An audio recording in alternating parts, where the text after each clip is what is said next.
ମୋ ଭାଇ ମରିକି ପଡିଛି ତା ନାଁରେ ଯାଇ ଏଫଆଇଆର ଦଉଛନ୍ତି। ମୁର୍ଦାର ନାଁରେ କିଏ ଏଫଆଇଆର ଦିଏ? ଭାଇ ତ ଚାଲିଗଲାଣି, ମୋବାଇଲଟା କାହିଁକି ଆପଣ ରଖିଛନ୍ତି? ଦାଦା ଖୁଡିଙ୍କୁ ଦେଇଦେବା ଦରକାର। ଯଦି ଗୋଟେ ବାପର ପୁଅ ସେ, ତ ତୁ ଗାଡି ଚାବି ଛଡେଇଲୁ। ଯଦି ମୋ ଭାଇ ଭୁଲ କରିଥିଲା ବୋଲି ତୁ ଗାଡି ଚାବି ଛଡେଇଲୁ, ତୁ ଏବେ ସାମ୍ନାକୁ ଆସନା, ତ ଲୁଚିଛୁ କାହିଁକି? ମୁଁ ପରଦିନ ଆସିଥିଲି, ସେ ରୋଷେଇ କରିଛନ୍ତି, ଭାତ ସେମିତି ଥୁଆ ହେଇଛି, ଶାଗ ଟିକେ ଭାଜି ଦେଇଛନ୍ତି, ଖାଇ ବି ପାରୁନାହାନ୍ତି। ନା ସେ ବାପା ଖାଇପାରୁଛି, ନା ସେ ମା ଖାଇପାରୁଛି। ଆମେ ତ ଭଉଣୀ ମାନେ, ଆମେ ଆଜି ଅଛୁ କାଲି ନଥିବୁ। ଦେଖନ୍ତୁ କଣ କହିବି, ଦୀପ ଆଜି ଲଗେଇଥିଲୁ ଏଇଥିପାଇଁ, ଗାଁରୁ ବହୁତ ଜଣ ମା ଭଉଣୀ ସେମାନେ ଆସିଥିଲେ, ଆଉ ବାହାରୁ ବି ବହୁତ ଜଣ ଆସିଥିଲେ। ଏ ମାହୋଲ ପୁରା ଫୁଲ ହେଇଯାଇଥିଲା, ଏତେ ଜଣ ମା ମାନେ ଆସିଥିଲେ। ଦୀପ ଲଗେଇବାର ଆମର କାରଣ ଥିଲା, ଦେଖନ୍ତୁ ମାନେ 30-32 ଜଣ ସର୍କଲ ବୁଲେଇଥିଲେ କି ଏତିକି ଜଣ ଭାଇକୁ ମାରିଛନ୍ତି, ସେଇଠି ସେମାନେ ଥିଲେ। ବାକି 18 ଜଣ ମାତ୍ର ଆରେଷ୍ଟ ହେଇଛନ୍ତି। ଆମେ ଗୋଟେ ଜିନିଷ ଆଶା କରିଥିଲୁ, ଯୋଉ ଲୋକ ଆରେଷ୍ଟ ହବା ଦରକାର, ଯିଏ ମାନେ ଡିସମିସ୍ ହବା ଦରକାର ଚାକିରି, ତାଙ୍କୁ ସସ୍ପେଣ୍ଡ କରାଯାଇଛି। ତ ସେଇଟା ଆମର ସେଇଟା ଆଶା ଭାଙ୍ଗିଗଲା। ଦାଦା ଖୁଡି ବହୁତ ବି ଭାଙ୍ଗି ପଡିଲେ। ସେଥିପାଇଁ ଆଶା ଭାଙ୍ଗିଗଲା, ଯୋଉ ମୋର ବିଶ୍ୱାସ ଥାଏ ଯେ ଭଗବାନଙ୍କ ଉପରେ, ସେଥିପାଇଁ ତାଙ୍କୁ ବୁଝେଇକି ଗାଁରେ ସବୁ ମା ମାନେ ସମସ୍ତଙ୍କୁ ବୁଝାବୁଝି କରିକି ଆମେ 108 ଦୀପ ଆଜି ଲଗେଇଥିଲୁ। ସେଇ ଶୂନ୍ୟ ବ୍ରହ୍ମଙ୍କୁ, ସେଇ ଭଗବାନଙ୍କୁ ଡାକିକି ତାଙ୍କ ପାଦ ପାଖରେ ପାଦ ତଳେ ପ୍ରାର୍ଥନା କରିଥିଲୁ କି ମାନେ ଯୋଉଠି ମଣିଷ କିଛି ନ କରିପାରେ, ସେଠି ତମେ ହିଁ ଅଲୌକିକ କରିକି ଦେଖାଅ। ସେଇ ଭଗବାନ ହିଁ ଅଲୌକିକ କରିକି ସବୁ ଦେଖେଇବେ। ବାସ୍ ଫାଷ୍ଟ ଝଲକରେ ଦେଖେଇଛନ୍ତି, ଆଗକୁ ବି ଦେଖେଇବେ। କିନ୍ତୁ ନ୍ୟାୟ ମିଳିବାର ତରିକା ଅଛି, କାରଣ କୋର୍ଟକୁ ଆମର କେସ୍ଟା ଗଲେ, କିନ୍ତୁ ପୋଲିସ ବାଲା ଅବହେଳା କରୁଛନ୍ତି ବୋଲି ପୋଲିସ ବାଲା ତ ନ୍ୟାୟ ଦେଇପାରିବେନି, କିନ୍ତୁ ଦୋଷୀକୁ ଧରିକି ଜେଲରେ ରଖି କୋର୍ଟରେ ନେଇକି ଛାଡିବେ। ଯୋଉ କୋର୍ଟ ସେଇଟାକୁ ଦେଖିବ ଯେ ଆ ଦେହରେ ଦୋଷୀ କିଏ ନିର୍ଦ୍ଦୋଷୀ କିଏ, ସେଇଟାକୁ ଦଣ୍ଡ ଦେଲା ପରେ ଆମକୁ ନ୍ୟାୟ ମିଳିବ।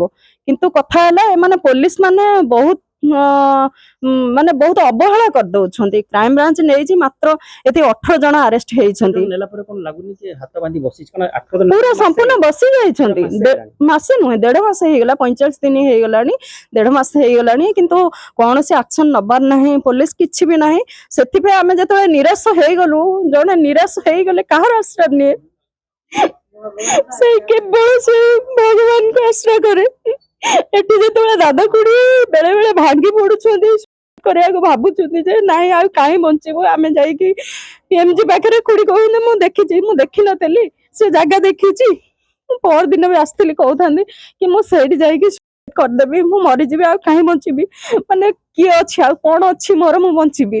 ଯେତେବେଳେ ସେମାନେ ଏତେ ଭାଙ୍ଗି ପଡୁଛନ୍ତି, ସେଥିପାଇଁ ତାଙ୍କ ମନୋବଳ ଆଣିବା ପାଇଁ ବିଶ୍ୱାସ ବି ଅଛି ଭଗବାନଙ୍କ ଉପରେ। ସେଇ କାରଣରୁ ଆମେ ଆଜି ଦୀପଦାନ ଦେଇଥିଲୁ। ଆଉ ବିଶ୍ୱାସ ଅଛି ଏ ଦୀପର ମୂଲ୍ୟ, ଭଗବାନ କେବେ ମିଛ ହେବେନି, ଆଉ ଦୀପ ବି କେବେ ମିଛ ହେଇଯିବନି। କଥା ହଉଛି କି ମୋବାଇଲ କୁଆଡେ ଗଲା, କାରଣ ବହୁତ କିଛି ତଥ୍ୟ ଲୁଚି ରହିଛି, ହୁଏତ କିଛି ଏଡିଜିଙ୍କର କିଛି ଗୁପ୍ତତା ସେଥିରେ ଥିବ। ଦେଖନ୍ତୁ ମୋବାଇଲ, ହଁ ଶୁଣିଥିଲି ମୋବାଇଲ ଥିଲା ବୋଲି, କିନ୍ତୁ ଏବେ ପଚାରୁଥିଲି ଦାଦାଙ୍କୁ 2 ଦିନ ତଳେ, ସେ କହିଲେ କି କ୍ରାଇମବ୍ରାଞ୍ଚ ବାଲା ମୋବାଇଲ ରଖିଛନ୍ତି। ତ ଭାଇ ତ ଚାଲିଗଲାଣି, ମୋବାଇଲଟା କାହିଁକି ଆପଣ ରଖିଛନ୍ତି? ଦାଦା ଖୁଡିଙ୍କୁ ଦେଇଦେବା ଦରକାର।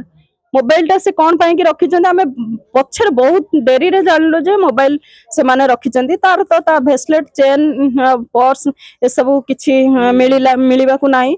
ହୁଏତ କ୍ରାଇମବ୍ରାଞ୍ଚ ବାଲା ରଖିଥାଇ ପାରନ୍ତି କି କଣ, କହି ତ ହଉନି, କିନ୍ତୁ ମୋବାଇଲ ତାଙ୍କ ପାଖରେ ଅଛି। ସେ 2 ଝିଅ ଯୋଉମାନେ ମୋ ଭାଇ ମୁଣ୍ଡରେ କଳଙ୍କ ଲଗେଇକି ଯାଇଛନ୍ତି,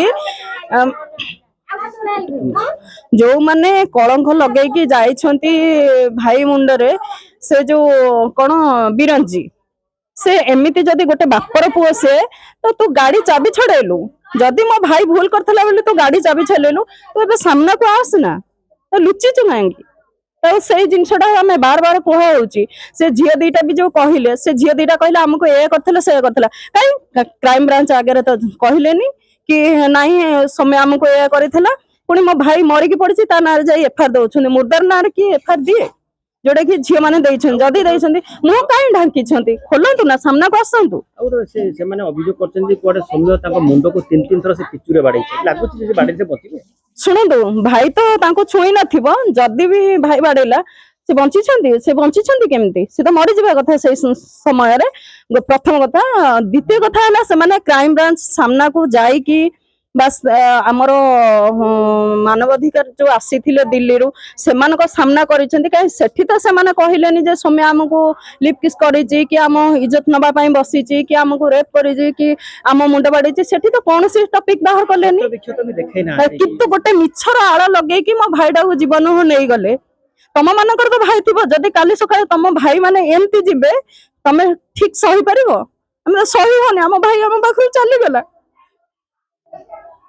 ଏବେ କଣ ଚାହୁଁଛନ୍ତି ଆପଣ ଗୋଟେ ଜିନିଷ ଆଜି ଦୀପ ଲାଗିଲେ ଅପେକ୍ଷା କରନ୍ତୁ ଦେଖିବେ ମିରାକିଲ ହବ ଆଉ ଯୋଉମାନେ ଆଧରେ ମାନେ ସମ୍ପୃକ୍ତ ଅଛନ୍ତି ସମସ୍ତଙ୍କୁ ଦଣ୍ଡ ମିଳିବ ଆଉ ଯୋଉମାନେ ବି ଦୋଷୀ ମାନଙ୍କୁ ଘୋଡଉଛନ୍ତି ବା ସେ ପୋଲିସ ହୁଅନ୍ତୁ କି ଯିଏ ବି ହୁଅନ୍ତୁ ମୁଁ ସବୁବେଳେ ଧର୍ମକୁ କୁହେ ଧର୍ମ ହିଁ ଏଥିରେ ସାଥ ଦବ ଯୋଉମାନେ ଆଧରେ ଯୋଉ ମାନେ ଯୋଉ ଆମର କଣ ଯୋଉମାନେ ମାରିଛନ୍ତି ଇଏ କରିଛନ୍ତି ସେମାନଙ୍କୁ ଏମାନେ ଯୋଉ ପୋଲିସ ମାନେ ଯଦି ତାଙ୍କୁ ଗୋଡଉଥିବେ ତାଙ୍କୁ ବଞ୍ଚେଇବା ପାଇଁ ଚେଷ୍ଟା କରୁଥିବେ ସେଟା ବେଶୀ ଦିନ ନୁହେଁ ସେଟା ବେଶୀ ଦିନ ରହିବନି ଆଉ ଭଗବାନ ଯେମିତି ହେଲେ ତାଙ୍କରି ମାଧ୍ୟମରେ ଯୋଉମାନେ ବି ବଞ୍ଚଉଛନ୍ତି ତାଙ୍କରି ମାଧ୍ୟମରେ ହିଁ ସେମାନେ ଧରା ପଡିବେ ଆଉ ଯେତିକି 18 ଜଣ 32 ଜଣରୁ 18 ଜଣ ମାତ୍ର ଧରା ହେଇଛନ୍ତି ଆଉ ଅନ୍ୟମାନେ ଗଲେ କୁଆଡେ ସେମାନଙ୍କୁ ତ ବାହାର କରିବା ଦରକାର ସେ ଯୋଉ ବିରଞ୍ଚିର ପ୍ରୁଫ ଟା ଆମର ନିଶି ବାହାର କରିକି ପ୍ରୁଫ କୋଉଠୁ ବାହାର କରିକି ଦେଖେଇଲେ ବାଲେଶ୍ୱରର 16 ଜାଗାରେ ସେ ଅଛି ତାର କୋଉ ରିଲେଟିଭ ଘରେ ଅଛି